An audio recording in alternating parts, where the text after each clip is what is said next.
Welcome to my YouTube channel HR educational hub मरমৰ ছাত্ৰ ছাত্ৰীসকল আজি আমি আলোচনা কৰিম আজি হৈ যোৱা বাক্সা জিলাৰ জেনেৰেল সায়েন্সৰ যেটো কোৱেশ্চন পেপাৰ আছে সেই কোৱেশ্চন পেপাৰত যি 45 টা এমসিকিউ আছে সেই এমসিকিউ কেইটা আমি 100% কনসেপ্টত আলোচনা কৰিম তাৰ পিছত যিকেইটা লং কোৱেশ্চন আছে সেইকেইটাও আমি চাম তোমালোকৰ জিলাত যদি প্ৰি-বোৰ্ড এক্সামিনেশ্যন হৈ গৈছে তেতিয়াহলে 7002824673 এটো নম্বৰত পিডিএফ আকাৰে কোৱেশ্চনবোৰ পঠাই দিবা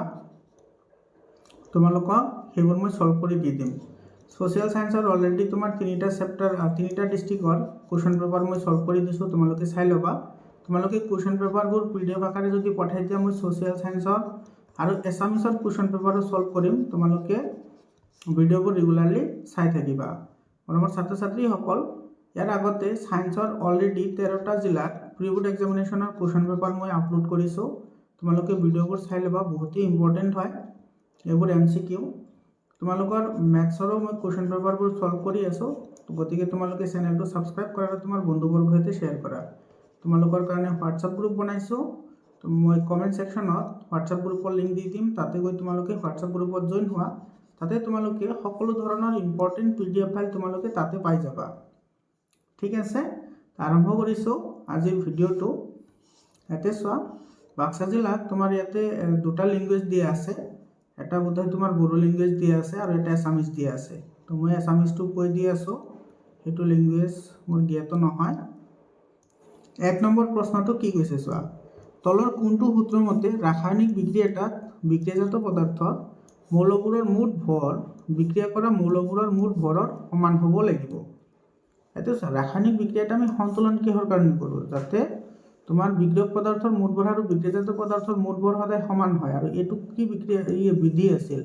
এটো হৈছে তোমাৰ ভৰৰ নিত্যতা সূত্ৰ ভৰৰ নিত্যতা সূত্ৰৰ মতে ৰাসায়নিক বিক্ৰিয়াত ভৰৰ সৃষ্টি নহয় বিনাশ নহয় গতিকে বিক্ৰিয়ক পদাৰ্থ আৰু বিক্ৰিয়াজাত পদাৰ্থৰ মুঠ ভৰ সদায় সমান হ'ব লাগিব গতিকে এটো সি নম্বৰ অপচনটো কাৰেক্ট অপচন হয় 22 নম্বৰ কোৱেশ্চনটো চোৱা এতে কি কৈছে তলৰ কোনটো আটাইতকৈ বেছি শুদ্ধ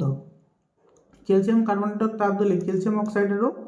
কাৰ্বন ডাই অক্সাইড ফৰ্মেশন হয় এটো তো কাৰেক্ট হয় কিন্তু তোমালোকে এটা কথা লক্ষ্য কৰিবা যেতিয়াই তোমাৰ কেমিক্যাল ৰিঅ্যাকশনৰ কথা কব অৰ্থাৎ তোমাৰ ৰাসায়নিক বিক্ৰিয়াৰ কথা কব তুমি সদায় ইয়াৰ যিবোৰ স্টেট থাকে সেইবোৰ সদায় মেনশন কৰিব লাগে ঠিক আছে অৰ্থাৎ এটো কি অৱস্থাত আছে এটো মেনশন কৰিছে চোৱা এটো সলিড আছে এটো ক্যালসিয়াম অক্সাইডটো সলিড হয় আৰু কাৰ্বন ডাই অক্সাইডটো গ্যাস হয় ঠিক আছে গতিকে আটাইতকৈ শুদ্ধ তোমাৰ এইটোই হ'ব এটো এ নম্বৰ অপচনটো কি হ'ব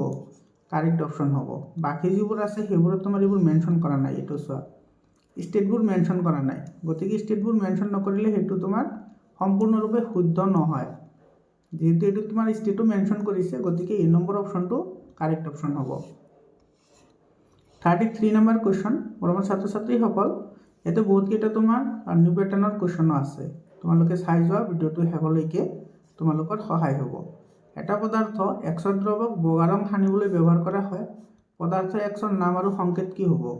সব বগা ৰং সানিবলৈ ব্যৱহাৰ কৰা হয় কি ক্যালসিয়াম অক্সাইড এটো CaO আৰু ইয়াৰ নাম হৈছে ক্যালসিয়াম অক্সাইডৰ সাধাৰণ নাম কি পুৰাচুন ক্যালসিয়াম অক্সাইডৰ সাধাৰণ নাম হৈছে পুৰাচুন গতিকে আৰু এ নম্বৰ অপচনটো কাৰেক্ট হ'ব এটো এ নম্বৰটো কাৰেক্ট অপশন হয় 4 নম্বৰ কোৱেশ্চনটো চোৱা এতে কি কৈছে লিটমাছ দ্ৰৱটো প্ৰথম অৱস্থাত মানে যেটো লিটমাছ পেপাৰ আছে এটোৰ সৰ্বপ্ৰথম কেনেকুৱা কালাৰ থাকে এটো বেঙুনীয়া থাকে এটো বি নম্বৰ অপশনটো কাৰেক্ট অপশন হয় ইয়াৰ পিছত 5 নম্বৰ কোৱেশ্চনটো চোৱা এটো চোৱা এটা বিকাৰত অলপমান কপাৰ অক্সাইড লোৱা এটো চোৱা কপাৰ অক্সাইড লৈছা আৰু তাতে তুমি লাহে লাহে হাইড্ৰোক্লোৰিক যোগ কৰা হাইড্ৰোক্লোৰিক এসিড যোগ কৰিছা উৎপন্ন হ'ব কি কপাৰ ক্লোৰাইড আৰু উৎপন্ন হ'ব ওয়াটাৰ এতে চা এই কপাৰ ক্লোৰাইডৰ যেটো বৰণ না এটো তোমাৰ নীলাৰ পৰা কি হৈ যাব সৰি নীলা সেউজিয়া এটো বৰণ তোমাৰ কি হয় নীলা সেউজিয়া অৰ্থাৎ এটো ব্লুইশ গ্ৰীন বুলি কয় ঠিক আছে নীলা সেউজিয়া আৰু কপাৰ অক্সাইড খিনি তোমাৰ কি হ'ব এটো যেটো তোমাৰ কপাৰ অক্সাইড আছে এটো হাইড্ৰোক্লোৰিকত তোমাৰ কি হ'ব ডিজলভ হ'ব অৰ্থাৎ দ্ৰৱীভূত হ'ব গতিকে তোমাৰ এক নম্বৰটো কাৰেক্ট হয় দ্ৰৱটো নীলা সেউজিয়া হ'ব আৰু ইয়াতে তোমাৰ সব ক্লোৰাইড এটা কি গঠন হৈছে লবণ গঠন হৈছে এটো লবণ কপাৰ ক্লৰাইডটো গঠন হৈছে কাৰ পৰা গঠন হৈছে কপাৰ অক্সাইডৰ পৰা গতিকে 2 নম্বৰটো কি হ'ব কাৰেক্ট অপশ্যন হ'ব ইয়াতে কালাৰটোৱে ৰং দি আছে গতিকে এইটো নহয় ইয়াতো কালাৰটো ৰং দি আছে এইটো নহয় গতিকে তোমাৰ 1 আৰু 2 কাৰেক্ট হ'ব 1 আৰু 2 কাৰেক্ট এটা চোৱা তোমাৰ 1 আৰু 2 ক'ত আছে এইটো সি নম্বৰ অপশ্যনত আছে গতিকে সি নম্বৰ অপশ্যনটো কাৰেক্ট অপশ্যন হ'ব ইয়াৰ পিছত 6 নম্বৰ কোৱেশ্চনটো চোৱা ইয়াতে কি কৈছে এচিড বৰফনত পিএইচৰ মান কি হয় সদায় 5.6 তকৈ কম হয় এইটো সি নম্বৰ অপশ্যনটো কাৰেক্ট অপশ্যন হয় 7 নম্বৰ কোৱেশ্চনটো চোৱা সমতল দাপোনে গঠন কৰা প্ৰতিবিম্ব সদায় থিয় আৰু অখত হয় প্ৰতিবিম্বৰ আকাৰ লক্ষ্যবস্তুৰ সমান হ'ব গতিকে বিবৰ্ধন কি হ'ব +1 হ'ব যেহেতু তোমাৰ দুয়োটা সমান বুলি কৈছে আৰু এটা লক্ষ্য কৰা থিয় আৰু অখত বুলি কৈছে যদি থিয় আৰু অখত হয় তেতিয়াহ'লে তোমাৰ দাপোনৰ কি হ'ব পিছফালে তোমাৰ কি হ'ব প্ৰতিবিম্ব গঠন হ'ব আৰু পিছফালে গঠন হ'লে সদায় হেতু কি আহিব পজিটিভ আহিব প্ৰতিবিম্বৰ দূৰত্ব পজিটিভ হ'লে তোমাৰ বিবৰ্ধনৰ মানো পজিটিভ হ'ব এটো এ নম্বৰ অপশ্যনটো কাৰেক্ট অপশ্যন হয় 8 নম্বৰ কোৱেশ্চনটো চোৱা কি কৈছে তলৰ কোনটো ৰশ্মি চিত্ৰই লক্ষ্যবস্তুৰ আকাৰ প্ৰতিবিম্বৰ আকাৰৰ সমান চোৱা যেতিয়া তোমাৰ আমাৰ এইটো অবতল দাপোন দি আছে অবতল দাপোনৰ ক্ষেত্ৰত যেতিয়া আমি ভাঁজ কেন্দ্ৰত ৰাখিম সিত যদি আমি লক্ষ্যবস্তু ৰাখোঁ তেতিয়াহ'লে সিতে গঠন হয় আৰু এই ক্ষেত্ৰত তোমাৰ ইয়াতে লক্ষ্যবস্তুৰ যিটো উচ্চতা সেইটো তোমাৰ প্ৰতিবিম্বৰ উচ্চতাৰ সমান হয় গতিকে আৰু এ নম্বৰ অপশ্যনটো কাৰেক্ট হ'ব এইটো চোৱা সিত ৰাখিছে সিতে গঠন হৈছে এইটো আৰু এইটোৰ উচ্চতা x হ'লে এইটো x হ'ব অৰ্থাৎ সমান আকাৰৰ হ'ব গতিকে এ নম্বৰটো কাৰেক্ট অপশ্যন হয় 9 নম্বৰ কোৱেশ্চনটো চোৱা 9 নম্বৰ কোৱেশ্চনটোত কি কৈছে তলৰ ৰশ্মি চিত্ৰত i = 45 হ'লে r কিমান হ'ব i মানে হৈছে তোমাৰ এইটো কি আপতন কোণ আমি যেটো তোমাৰ প্ৰতিফলনৰ যেটো নিয়ম আছে প্ৰতিফলনৰ নিয়মৰ মতে তোমাৰ আপতন কোণ আৰু প্ৰতিফলন কোণ সদায় সমান হয় গতিকে i যদি 45 হয় তেতিয়াহ'লে r কি হ'ব 45 ডিগ্ৰী হ'ব এটা তোমাৰ বি নম্বৰ অপশ্যনটো কাৰেক্ট অপশ্যন হয় ইয়াৰ পিছত তোমাৰ 10 নম্বৰ কোৱেশ্চনটো চোৱা এটো কিন্তু ইন্টেলেকচুৱেল কোৱেশ্চন হয় সেলুনত দুখন দাপোন সমান্তৰালভাৱে ৰখা হৈছে যাতে ডাঙৰ প্ৰতিবিম্বটো গঠন কৰিব পাৰি দাপোন দুখনে কিমানটা প্ৰতিবিম্ব গঠন কৰিব পাৰে এনেকৈ তোমাৰ দুটা যদি দাপোন সমান্তৰালভাৱে ৰখা হয় এনেকে তেতিয়াহ'লে ইয়াত তোমাৰ যিখিনি লাইট পৰিব সেই লাইটখিনি তোমাৰ এনেকে বাৰে বাৰে কি হ'ব ৰিফ্লেকশন হ'ব বাৰে বাৰে ৰিফ্লেকশন হ'ব তো বাৰে বাৰে ৰিফ্লেকশন হ'লে প্ৰতিবাৰ ৰিফ্লেকশনতে এটা কি হ'ব প্ৰতিবিম্ব গঠন হ'ব অৰ্থাৎ অসীম সংখ্যকবাৰ ৰিফ্লেকশন হ'ব গতিকে অসীম সংখ্যকবাৰ কি হ'ব তোমাৰ প্ৰতিবিম্ব গঠন হ'ব এটো সি নম্বৰ অপশ্যনটো কাৰেক্ট অপশ্যন হয় 11 নম্বৰ কোৱেশ্চনটো চোৱা এটো কৈছে তলৰ বিকাৰটোৱে কি বিকাৰ বুজাইছে এটো চোৱা আমাৰ এই যেটো পাৰ্ট আছে এই পাৰ্ট হৈছে ৰেটিনা এই ৰেটিনাৰ বাহিৰত কেতিয়া আহে যেতিয়া হাইপাৰমেট্ৰোপিয়া হয় এটো এ নম্বৰ অপশ্যনটো কি হ'ব কাৰেক্ট অপশ্যন হ'ব এটো হাইপাৰমেট্ৰোপিয়া হয় আৰু যদি মায়োপিয়া হয় তেতিয়াহ'লে তোমাৰ ৰেটিনাৰ আগত কি হ'ব প্ৰতিবিম্ব গঠন হ'ব ইয়াৰ পিছত 12 নম্বৰ কোৱেশ্চনটো চোৱা কোনটো ৰোগৰ বাবে নেত্ৰদান কৰিব নোৱাৰে যদি তোমাৰ কি থাকে ডায়াবেটিস থাকে তেতিয়াহ'লে নেত্ৰদান কৰিব নোৱাৰে আৰু তোমাৰ হাইপাৰটেনশন থাকিলে হাইপাৰটেনশন মানে তোমাৰ এটো হাই ব্লাড প্ৰেছাৰ গতিকে 2 আৰু 3 নম্বৰটো কাৰেক্ট হয় এটো সি নম্বৰ অপশ্যনটো কাৰেক্ট অপশ্যন হয় ইয়াৰ পিছৰ কোৱেশ্চনটো চোৱা 13 নম্বৰ কোৱেশ্চনটোত কি কৈছে চোৱা টিন্ডেল ইফেক্ট আমি কেতিয়া দেখা পাব সৰি টিন্ডেল ইফেক্টটো মানে কিহৰ কাৰণে দেখা পাব it is scattering of light পোহৰৰ বিক্ষেপণ এটো সি নম্বৰ অপশ্যনটো কাৰেক্ট অপশ্যন হয় 14 নম্বৰ কোৱেশ্চনটো চোৱা মানুহৰ চকুৱে বস্তু এটাৰ প্ৰতিবিম্ব গঠন কৰাৰ বাবে স্থান কি হয় ৰেটিনা হয় এটো বি নম্বৰ অপশ্যনটো কাৰেক্ট অপশ্যন হয় 15 নম্বৰ কোৱেশ্চনটো চোৱা কি কৈছে তলৰ কোনকেইটা এলকাইনৰ গঠন বুজায় এলকাইন এটো চোৱা মই গোটেইকেইটা কৈ দিছো যদি এলকেন হয় তেতিয়াহ'লে সিঙ্গল বন্ড থাকিব যদি এলকিন হয় এলকিন হলে ডাবল বন্ড থাকিব আৰু যদি এলকাইন হয় এবোৰ বহুতবাৰ আলোচনা কৰা হৈছে এলকাইন হলে তোমাৰ ট্ৰিপল বন্ড হ'ব আৰু তোমাৰ এলকিন এলকাইন আৰু এলকাইন অৰ্থাৎ সংপৃক্ত আৰু অসংপৃক্ত হাইড্ৰকাৰ্বনৰ ওপৰত মই যে আগতে 13টা জিলাৰ যে কোৱেশ্চন পেপাৰ সলভ কৰিছো প্ৰতিটো জিলাতে কোৱেশ্চন আছে আৰু এটা কোৱেশ্চন আছে হেতু হৈছে তোমাৰ ফাংশনাল গ্ৰুপ অৰ্থাৎ যেটো কাৰ্যকৰীমূলক আছে কাৰ্যকৰীমূলকৰ ওপৰতো তোমাৰ প্ৰতিটো জিলাতে কোৱেশ্চন আহিছে তোমালোকে কোৱেশ্চনবোৰ চাই লবা বিশেষকৈ তোমাৰ লখিমপুৰ জিলা আৰু কামৰূপ মেট্ৰ' জিলাটো চাবা এই দুটা বহুত ৰিলেটেবল কোৱেশ্চন হয় তো ইয়াতে তোমাৰ যেহেতু এলকাইন বুলি কৈছে গতিকে ট্ৰিপল বন্ড আহিব লাগিব, কাৰ্বন কাৰ্বনৰ মাজত তিনিটা বন্ধনী থাকিব লাগিব। ঠিক আছে, তো এটাতে আছে, এইটো চোৱা এই নম্বৰতে আছে, তিনিটা বন্ধনী আছে, গতিকে এই নম্বৰটো কাৰেক্ট অপশ্যন হ'ব। এইটো হৈছে তোমাৰ কি, যেহেতু ডাবল বন্ড আছে গতিকে এইটো হ'ব কি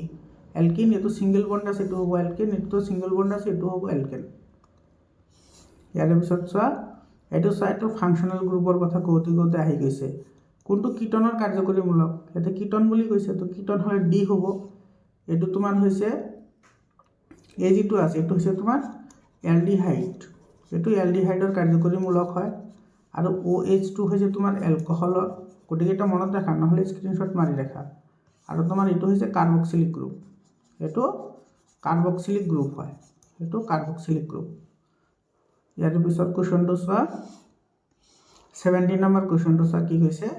ইয়াতে এলকিনৰ সাধাৰণ সংকেত, এলকিন হ'লে কি হ'ব CnH2n হ'ব। যদি এলকেন হয় তেতিয়াহ'লে CnH2n+2 হ'ব +1 হ'ব। আৰু তোমাৰ যদি এলকাইন হয় তেতিয়াহ'লে CnH2n-2 হ'ব। গতিকে যিহেতু ইয়াতে এলকিন বুলি কৈছে গতিকে এইটো বি নম্বৰ অপশ্যনটো কাৰেক্ট হ'ব,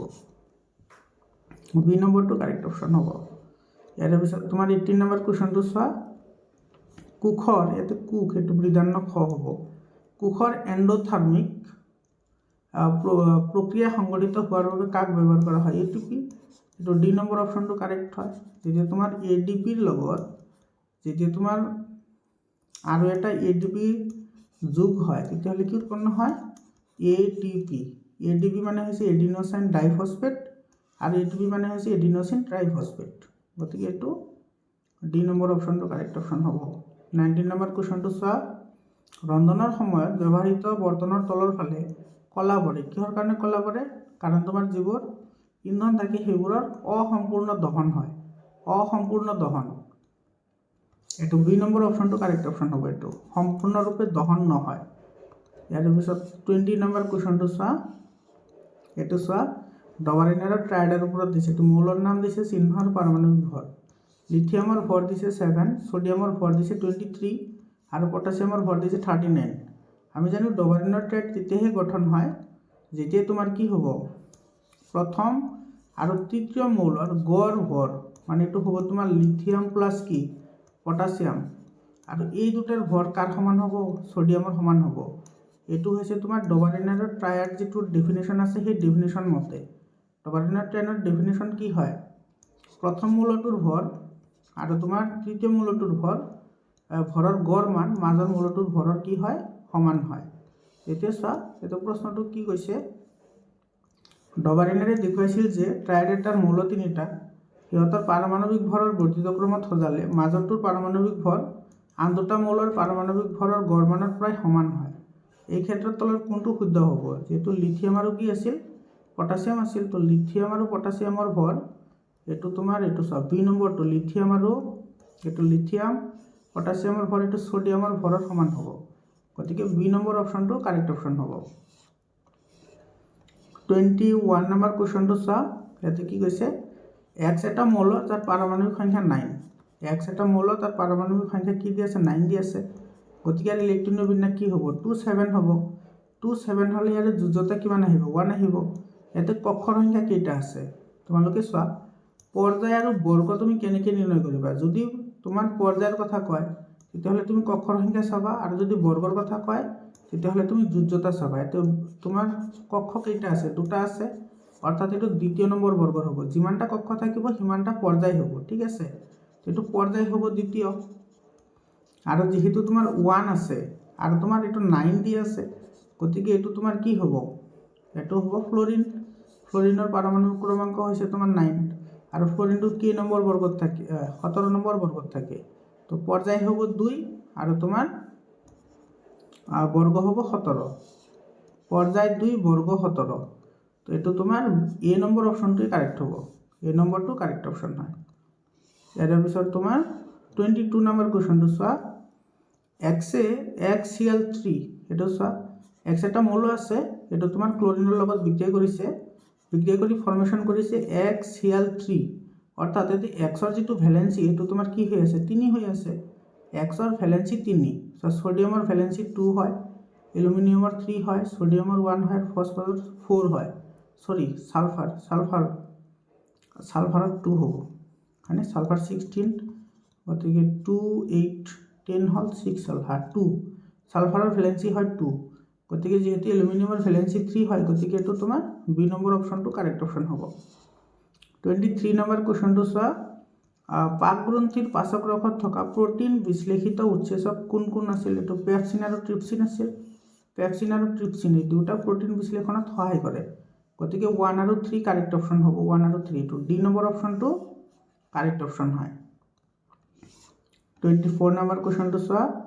ইয়াতে কি কৈছে, মানুহৰ বৃক্ক দুটা কোনটো তন্ত্ৰৰ অংগ? এইটো ৰেচন তন্ত্ৰৰ অংগ হয়, একেবাৰে চিম্পল কুৱেশ্যন হয়, তো বি নম্বৰটো কাৰেক্ট অপশ্যন হয়। 25 নম্বৰ কুৱেশ্যনটো চোৱা, হালুক সংশ্লেষণ ঘটা বিক্ৰিয়াটো হ'ল, এটা হালুক সংশ্লেষণৰ বিক্ৰিয়াটো দিয়া আছে, কোনটো শুদ্ধ হ'ব সেইটো তোমাৰ উলিয়াব লাগে, ঠিক আছে? তো ইয়াতে চোৱা, এইটো বি নম্বৰটো কাৰেক্ট হ'ব, বি নম্বৰটো কাৰেক্ট হ'ব। ইয়াতে তোমাৰ চি কাৰ্বন ডাই অক্সাইড 12টা,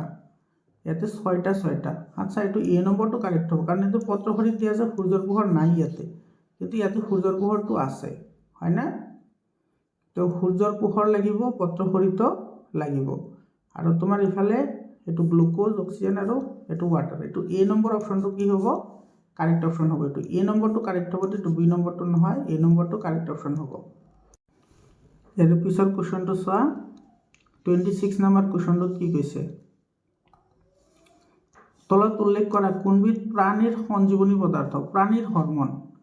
ইয়াতে জিবাৰেলিন হৈছে উদ্ভিদৰ, চাইটোকাইনিনো উদ্ভিদৰ হয়, আৰু এফচাইচিক এচিডো উদ্ভিদৰ হয়। ইনচুলিন হৈছে এইটো মানুহৰ, অৰ্থাৎ প্ৰাণীৰ হৰমন, গতিকে এই নম্বৰটো কাৰেক্ট হ'ব। তোমালোকক মই উদ্ভিদৰ হৰমনকেইটাৰ কামৰ বিষয়ে কৈ দিছোঁ, তোমালোকে মনত ৰাখা, বহুত ইম্পৰ্টেণ্ট হয়। উদ্ভিদে তোমাৰ অক্সিন যিটো আছে, অক্সিন বা অক্সিন বুলি কোৱা, অক্সিনে তোমাৰ কি কৰে? উদ্ভিদৰ বৃদ্ধিত সহায় কৰে। জিবাৰেলিনে তোমাৰ কাণ্ডৰ কলেবৰ বৃদ্ধি কৰে, চাইটোকাইনিনে কোষ বিভাজনত সহায় কৰে, আৰু এফচাইচিক এচিডে তোমাৰ কি কৰে? পাত ধৰা, তাৰপিছত ফল পকা, তাৰপিছত ফুল ধৰা, আৰু তোমাৰ বৃদ্ধিত বাধা দিয়া, এই গোটেইকেইটা কাম তোমাৰ এফচাইচিক এচিডে কৰে, মনত ৰাখিবা এইখিনি কথা। 27 নম্বৰ কুৱেশ্যনটো চোৱা, ইয়াতে কি কৈছে, তলৰ কোনবিধ হৰমন পুৰুষৰ দেহত নাথাকে? আচ্ছা, পুৰুষৰ দেহত নাথাকে বুলি কৈছে, টেষ্টষ্টেৰনটো পুৰুষৰ হয়, থাইৰক্সিন এইটো থাইৰয়ড গ্ৰন্থিয়ে নিঃসৰণ কৰে, আৰু এইটো তোমাৰ দেহ বৰ্ধনকাৰী হৰমন তোমাৰ পিটুইটাৰী গ্ৰন্থিয়ে নিঃসৰণ কৰে, আৰু টেষ্টষ্টেৰনটো তোমাৰ শুক্ৰাশয়ে নিঃসৰণ কৰে, শুক্ৰাশয়ে, হয় না? গতিকে শুক্ৰাশয়টো মানুহ তোমাৰ পুৰুষৰ হয়, থাইৰক্সিনো পুৰুষৰ হয়, দেহ বৰ্ধনকাৰী হৰমনো পুৰুষৰ হয়, কিন্তু এষ্ট্ৰজেন যিটো আছে এইটো হৈছে মহিলাৰ, যাৰ কাৰণে মহিলাসকলৰ মাহেকীয়া ঋতুচক্ৰ হয়, গতিকে বি নম্বৰটো কাৰেক্ট অপশ্যন হ'ব। ইয়াৰ পিছত 28 নম্বৰ কুৱেশ্যনটো চোৱা, কি কৈছে, তলৰ কোনটো হৰমনৰ অভাৱত মহিলাগৰাকীয়ে অনিয়মীয়া ঋতুচক্ৰত ভোগে? মই এইমাত্ৰ ক'লোঁ, এইটো এষ্ট্ৰজেন, এইটো বি নম্বৰ অপশ্যনটো কাৰেক্ট অপশ্যন হয়। এড্ৰিনেল গ্ৰন্থি যিটো আছে, এইটো এড্ৰিনেলিন হৰমন নিঃসৰণ কৰে, থাইৰক্সিন হৰমনটো নিঃসৰণ কৰে তোমাৰ থাইৰয়ড গ্ৰন্থিয়ে, আৰু অগ্নাশয়ে ইনচুলিন হৰমনটো নিঃসৰণ কৰে, আৰু ইনচুলিনৰ অভাৱ হ'লে মানুহৰ ডায়েবেটিছ হয়, মনত ৰাখিবা গোটেইকেইটা। থাইৰক্সিনৰ অভাৱ হ'লে কি হয়? থাইৰক্সিনৰ অভাৱ হ'লে মানুহৰ গইটৰ বেমাৰ হয়, গইটৰ বেমাৰ বা গৰল বেমাৰ, গইটৰ বেমাৰ বা গৰল বেমাৰ হয়, ঠিক আছে? আৰু এষ্ট্ৰজেনৰ অভাৱ হ'লে তোমাৰ অনিয়মীয়া ঋতুস্ৰাৱ হয়, আৰু তোমাৰ এড্ৰিনেল হৰমনটো যদি নিঃসৰণ কম হয়, তেতিয়াহ'লে মানুহৰ ফূৰ্তি ভাৱ, খঙাল ভাৱটো বেছি হয়, গোটেইকেইটা কৈ দিলোঁ, মনত ৰাখা। 29 নম্বৰ কুৱেশ্যনটোত কি কৈছে, তলৰ কোনটো জীৱই দ্বিখণ্ডন প্ৰক্ৰিয়াৰে বংশবিস্তাৰ কৰে বা প্ৰজনন কৰে? দ্বিখণ্ডন হ'লে এমিবা হ'ব, এইটো হৈছে এমিবা, এইটো হৈছে তোমাৰ ৰেণু গঠন কৰে না, এইটো পেৰামেচিয়াম হয়, এইটো হৈছে তোমাৰ প্লাজমডিয়াম, এইটো কি আছিল বাৰু? এইটো ৰেণু গঠন কৰে যে, এইটোৰ নাম চাই ল'বাচোন, এইটো বি নম্বৰ অপশ্যনটো কাৰেক্ট অপশ্যন হ'ব। 30 নম্বৰ কুৱেশ্যনটো চোৱা, কি কৈছে, যৌন ৰোগৰ ভিতৰত বেক্টেৰিয়াৰ দ্বাৰা হোৱা ৰোগ, এইটো চিফিলিছ হয়, চিফিলিছ এইটো বেক্টেৰিয়া, এইটোতো HIV মানে হৈছে হিউমেন ইমিউনো ভাইৰাছ, এইটোতো ভাইৰাছে হয়। এইডছ বেমাৰটো, এইটো হৈছে তোমাৰ একুৱাৰ্ড ইমিউনো ডিফিচিয়েঞ্চি চিনড্ৰম, একুৱাৰ্ড ইমিউনো ডিফিচিয়েঞ্চি চিনড্ৰম, এইটো তোমাৰ HIV ভাইৰাছৰ দ্বাৰা হয়, আৰু জ্বৰটো ভাইৰাছৰ দ্বাৰা হয়, গতিকে ইয়াৰে এ নম্বৰ অপশ্যনটো কাৰেক্ট অপশ্যন হ'ব, মনত ৰাখিবা ডেছক্ৰিপশ্যনখিনি। 31 নম্বৰ কুৱেশ্যনটো চোৱা, শিশু এটা পুৰুষ লিংগত জন্ম হ'বলৈ হ'লে ক্ৰমজম কি হ'ব? ইয়াতে চোৱা, এইটো পুৰুষ লিংগ বুলি কৈছে, তো পুৰুষৰ হৈছে তোমাৰ XY আৰু মহিলাৰ হৈছে কি XX, গতিকে এইটো এ নম্বৰ অপশ্যনটো কাৰেক্ট অপশ্যন হ'ব। ইয়াৰ পিছত 32 নম্বৰ কুৱেশ্যনটো চোৱা কি কৈছে, সমসংস্থ অংগৰ উদাহৰণ দিয়া। চোৱা, অংগ হৈছে দুটা, এটা হৈছে সমসংস্থ আৰু এটা হৈছে সমবৃত্তি, হয়নে? সমসংস্থ কাক কয়? যাৰ কাম বেলেগ কিন্তু উৎপত্তি স্থান আৰু গঠন একেই হয়। গঠন একে, গঠন আৰু তোমাৰ উৎপত্তি স্থান একে হয়, সেইবোৰক তোমাৰ সমসংস্থ বুলি কয়। আৰু সমবৃত্তি কাক কয়? যাৰ কাম একে, কাম একে হয় কিন্তু গঠন বেলেগ, গঠন বেলেগ, সেইবোৰক সমবৃত্তিক বুলি কয়। ইয়াতে আমাৰ বাহু আৰু কুকুৰৰ এক ঠেং, উৎপত্তি স্থান একে কিন্তু দুটাৰ কাম বেলেগ বেলেগ, গতিকে এইটো হয় আমাৰ দাঁত আৰু হাতীৰ দাঁত। আমাৰ দাঁতৰ কাম আৰু হাতীৰ দাঁতৰ কাম বেলেগ বেলেগ হয়, কিন্তু উৎপত্তি স্থান একে হয়, এইটো কাৰেক্ট হয়। আলু আৰু ঘাঁহৰ শিপা, এইটো তোমাৰ উৎপত্তি স্থান একে হয়, দুটা তোমাৰ কাণ্ডৰ পৰা বৃদ্ধি হয়, দুটা ক'ৰ পৰা হয়? কাণ্ডৰ পৰা, গতিকে এইটো কাৰেক্ট হয়। গতিকে কি হ'ব? এইটো ডি নম্বৰটো কাৰেক্ট হ'ব, এইটো ওপৰৰ গোটেইকেইটা। ইয়াৰ পিছত চোৱা, তোমাৰ 33 নম্বৰ কুৱেশ্যনটো কি কৈছে, 1 মিলি এম্পিয়াৰ, আচ্ছা, এই মিলি এম্পিয়াৰ এইটো এম লিখি ইয়াতে আকৌ মাইক্ৰ' এম্পিয়াৰ লিখি দিছেচোন। আচ্ছা, তোমাৰ একচুৱেলি হ'ব লাগিছিল এইটো মাইক্ৰ' এম্পিয়াৰ, এইটোহে মাইক্ৰ' হয়, ঠিক আছে বাৰু, ইয়াতে লিখি দিছে যদি আমি এইটো মাইক্ৰ' এম্পিয়াৰ হ'লে তোমাৰ -6 হ'ব, এইটো ডি নম্বৰ অপশ্যনটো কাৰেক্ট হয়। মাইক্ৰ' মানে -6 আৰু মিলি হ'লে তোমাৰ এইটো -3 হ'লে হয়, ঠিক আছে। যেহেতু এইটো মাইক্ৰ' বুলি দিয়া আছে, গতিকে এইটো কি হ'ব? -6 হ'ব, ডি নম্বৰটো কাৰেক্ট অপশ্যন হ'ব। ইয়াৰ পিছত 34 নম্বৰ কুৱেশ্যনটো চোৱা, ইয়াতে কি কৈছে, এটা বৈদ্যুতিক ভাল্বৰ তাঁৰডালৰ মাজেৰে 300 কুলম্ব আধান যায়, অৰ্থাৎ ইয়াতে চোৱা, কিউ মানে আধান, কিউ মানে আমি আধান বুলি কওঁ, সেইটো 300 কুলম্ব দি আছে, 300 কুলম্ব, আৰু টাইম লৈছে কিমান? ইয়াতে টাইম দি আছে তোমাৰ 10 মিনিট, মিনিটক তুমি ছেকেণ্ডলৈ কনভাৰ্ট কৰা, এইটো কিমান হ'ব? 600 হ'ব, 60ৰে পূৰণ কৰিলে 600 ছেকেণ্ড হ'ব। এতিয়া লাগে আমাৰ কি? প্ৰবাহ লাগে, হয়নে? আমি কি জানো? I = Q/T, একেবাৰে চিম্পল হয়। ইয়াতে কিউৰ ভেলু আছে 300 আৰু তোমাৰ টিৰ ভেলু আছে 600, এইটো কেঞ্চেল যাব, এটা 3 × 3 3 × 6 মানে 1/2, 1/2 মানে কি? 0.5 হ'ব, এইটো এ নম্বৰ অপশ্যনটো কাৰেক্ট অপশ্যন হয়। ইয়াৰ পিছত 35 নম্বৰ কুৱেশ্যনটো চোৱা, 35 নম্বৰ কুৱেশ্যনটোত কি কৈছে, ইয়াতে তলৰ কোনটো সূত্ৰই উমৰ সূত্ৰক প্ৰতিনিধিত্ব কৰে? উমৰ সূত্ৰৰ মতে কোনো পৰিবাহীৰ মাজৰ বিভৱভেদ সেই পৰিবাহীডালৰ মাজেৰে যোৱা প্ৰবাহৰ সদায় সমানুপাতিক হয়, অৰ্থাৎ V proportional to I। যেহেতু ইয়াতে প্ৰপৰ্চনেলৰ চাইন আছে, প্ৰপৰ্চনেলটোৰ চাইনটো গুচালে আমি এতিয়া ধ্ৰুৱক দিব লাগে, সেই ধ্ৰুৱকটো আমি R বুলি লিখোঁ, গতিকে V = কি হ'ব? RI, এইটো অৰ্থাৎ IR, এইটো ডি নম্বৰ অপশ্যনটো কাৰেক্ট অপশ্যন হয়। ইয়াৰ পিছত 36 নম্বৰ কুৱেশ্যনটোত কি কৈছে চোৱা, ইয়াতে এখন আমাৰ চিত্ৰ দিয়া আছে, এইখিনি হৈছে বিভৱভেদ, এইখিনি হৈছে প্ৰবাহৰ মান, অৰ্থাৎ এইখিনি হৈছে I। ইয়াতে বিভৱভেদ দিয়া আছে 2.5, বিভৱভেদ 2.5 আৰু আইৰ ভেলু দিয়া আছে তোমাৰ 0.5, হয়নে? এতিয়া আমাৰ ওলাবলৈ দিছে কি চোৱা, আচ্ছা, ৰোধ ওলাবলৈ দিছে। চোৱা, উমৰ সূত্ৰৰ মতে V = কি হয়? IR হয়, ইয়াৰ পৰা ৰোধ কি হ'ব? ৰোধ হ'ব V/I।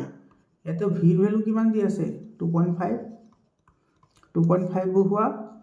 আৰু ইয়াতে আইৰ ভেলু দি আছে কিমান? 0.5। এতিয়া তোমাৰ এইটো কিমান হ'ব? এইটো হ'ব তোমাৰ 25/5, তেনেদৰে মাল্টিপ্লাই কৰিলে, গতিকে এইটো হ'ব 5, গতিকে এইটো এ নম্বৰ অপশ্যনটো কাৰেক্ট অপশ্যন হয়, এ নম্বৰটো কাৰেক্ট অপশ্যন। 37 নম্বৰ কুৱেশ্যনটো চোৱা, বৈদ্যুতিক প্ৰবাহ উৎপন্ন কৰা সঁজুলি কি বুলি কয়? সেইটো জেনেৰেটৰ বুলি কোৱা হয়, এ নম্বৰ অপশ্যনটো কাৰেক্ট অপশ্যন হয়। 38 নম্বৰ কুৱেশ্যনটোত কি কৈছে, তলৰ কোনটো শুদ্ধ? প্ৰবাহযুক্ত দীঘল চলেনয়েড এটাৰ ভিতৰৰ চুম্বক ক্ষেত্ৰ সদায় সুষম হ'ব, সদায় সুষম হয়, অৰ্থাৎ প্ৰতিটো বিন্দুতে সেম থাকে, এইটো তোমাৰ ডি নম্বৰত আছে, চোৱা, এইটো ডি নম্বৰ অপশ্যনটো কাৰেক্ট অপশ্যন হয়। 39 নম্বৰ কুৱেশ্যনটো চোৱা, কি কৈছে, চিত্ৰত দেখুওৱাৰ দৰে এটা ইলেক্ট্ৰন চুম্বক ক্ষেত্ৰ তাৰ লম্বভাৱে সোমাইছে, ইলেক্ট্ৰনৰ ওপৰত ক্ৰিয়া কৰা বলৰ দিশ কি হ'ব? এইটো চোৱা, এইটো চাব অলপ, ঠিক আছে।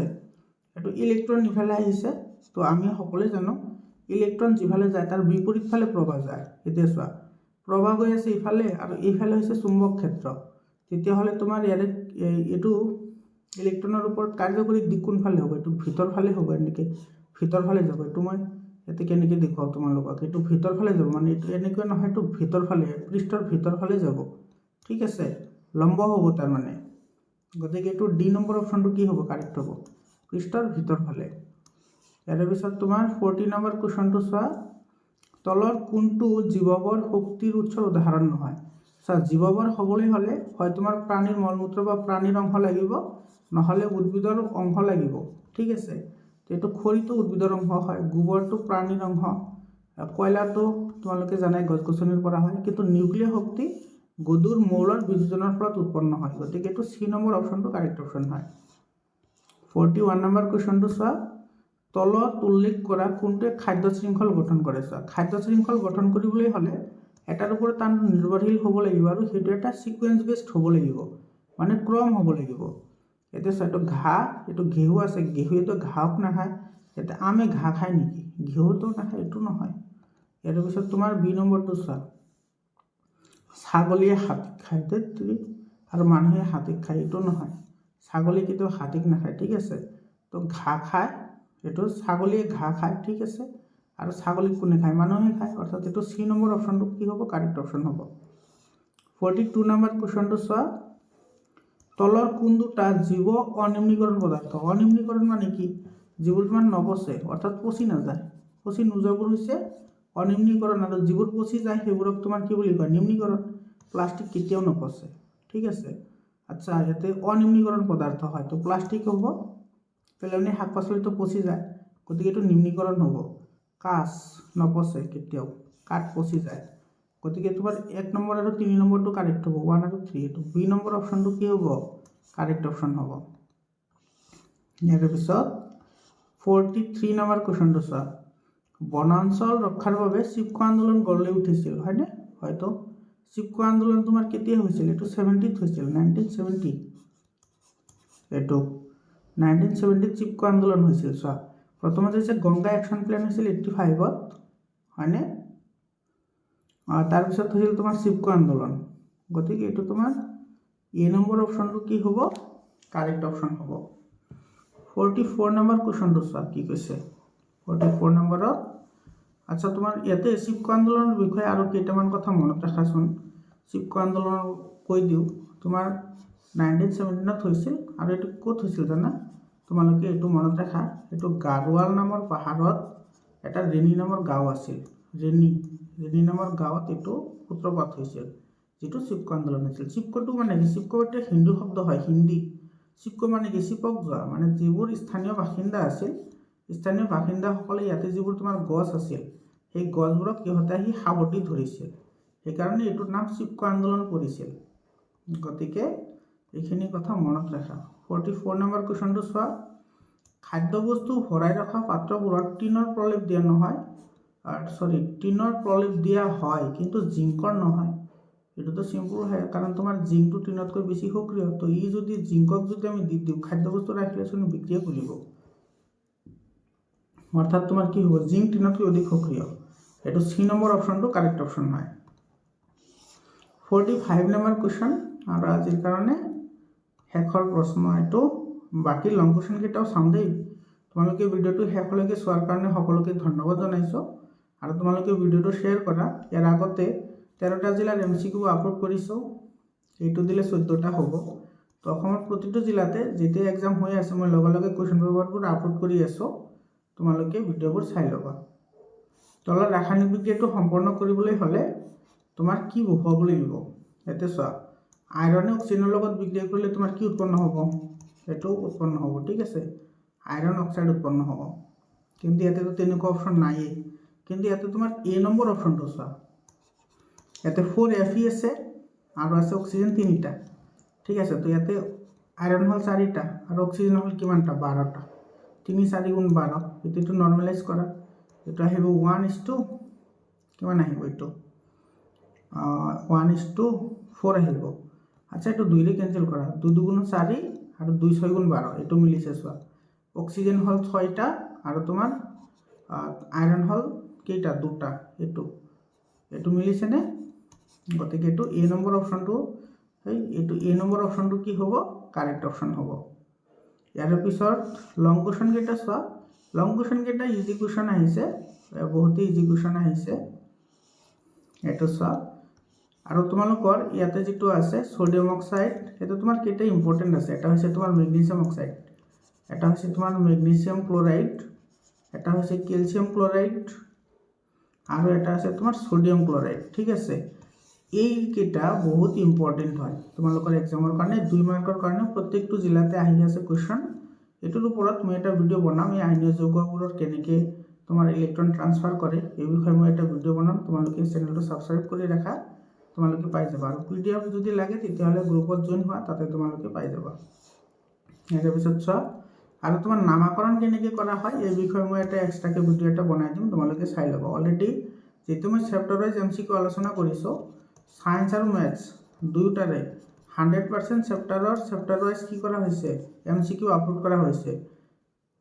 গতিকে তোমালোকে এইবোৰ চাই ল'বা মই তাতে এইবোৰ অলৰেডি আলোচনা কৰিছো তথাপি মই এক্সট্ৰাকে আকৌ আলোচনা কৰিম বাৰু এটো চোৱা তোমাৰ এই কোৱেশ্চনবোৰ ইজি কোৱেশ্চন হয় এইকেইটা আছিল তোমাৰ কোৱেশ্চন এটো চোৱা 3 মাৰ্কৰ কোৱেশ্চনবোৰ আহিছে আৰু তোমালোকৰ এটো এক্সাম্পল হয় এই যেটো অংক হয় এটো এক্সাম্পল হয় এটো তোমালোকক অলৰেডি কৰাইছো এই অংকটো যেটো তোমাৰ বিদ্যুৎ চেপ্টাৰ আৰু তোমাৰ লাইট চেপ্টাৰ দুটাৰ ওপৰতে মই ইম্পৰ্টেন্ট নিউমাৰিকেল বুলি বা তোমাৰ প্ৰয়োজনীয় গাণিতিক সমস্যা বুলি মই ভিডিও বনোৱা আছে তোমালোকে তাতে গৈ চাই ল'বা ভিডিও দুটা এতিয়া তো এইটো শেষ হৈ গ'ল আকৌ লগ পাম বেলেগ এটা ভিডিঅ'লৈ সকলোকে ধন্যবাদ জনাই আজিৰ কাৰণে এইখিনি